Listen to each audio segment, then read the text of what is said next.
Yo, magandang umaga sa lahat. 10:30 ng umaga sa Bacolod City.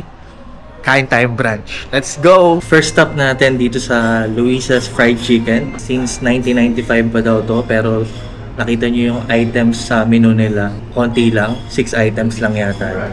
Ganun na sila katagal. Nang ganun lang kakonti yung nasa menu. So masasabi mo talaga, specialty talaga nila yung ginagawa nila. So nag-order kami ng garlic spare ribs kasi iyon talaga yung nagpaakit sa amin nung nakita namin to sa TikTok. At syempre dahil ito ay Luisa's Fried Chicken, order din kami ng half ng kanilang fried chicken. Okay, nandito na yung ating pagkain. Ayan o. Uy! Ito ang ating half chicken. Ang bango. Lalo na tong spare ribs, garlic spare ribs. Grabe yung amoy. Isang rice lang muna in-order namin kasi may balak pa kaming kainan pagkatapos nito. Hati muna kami ni Mrs. Ayan, bagong luto. Diba? Pakainit. Try natin. Itong bite na puro garlic.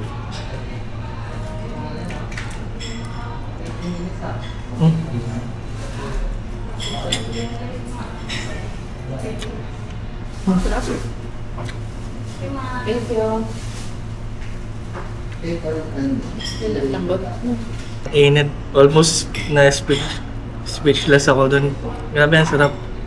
Ang tender ng ribs, garlicky, tapos yung exterior crispy. Ganda ng pagkaluto. Lasang-lasa yung kung hindi ko alam kung ano yun, kung ano yung pampalasang nilagay nila dito. Lasang-lasa dun mismo sa meat nung spare ribs. Naghahanap nga ng sausawan si Mrs. kanina.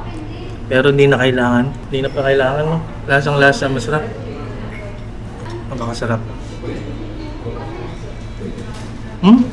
Kita nyo yun? Ang tender. Grabe. Kung pinakulaan man to, no? Grabe din nawala ng lasa. Pasok na pasok yung lasa sa loob. Nalimutan ko na magkanin sa sarap. At dahil yung kahit yung balat ng bawang, dahil ang crispy na, kakainin mo na rin. Buti pinush namin dito. Highly recommended, ang sarap. Parang gusto ko ng beer.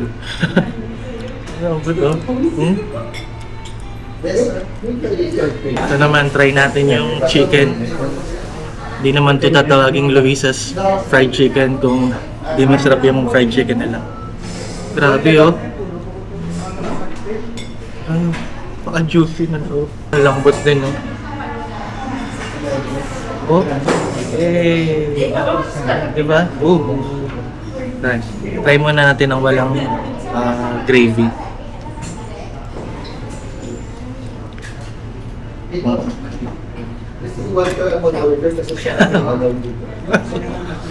Ang sarap. Tama ako. It's Chinese. Lasang-lasa yung Chinese spices.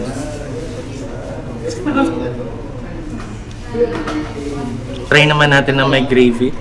Tapos yung rice natin, i-hydrate na rin natin ng gravy.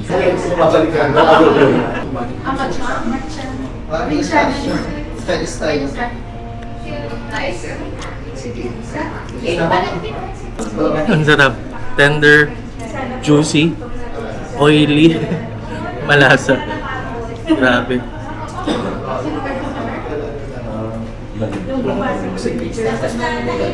Pakalambot.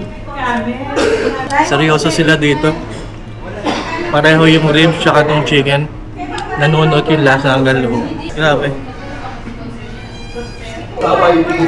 Complement dun sa chicken. Tapos ang sarap din isabaw sa rice.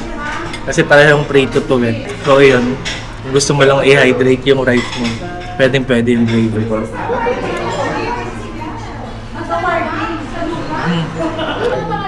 Naka-tender oh.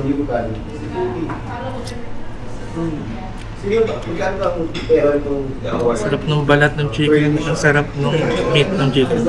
Puro masarap no kasi amaze na amaze ako eh. Hindi ito sponsored. Nagtingin lang kami ng ng mga recommendation online. At pumukaw talaga ng attention namin yung garlic spare rib. Kaya dito kami pumunta.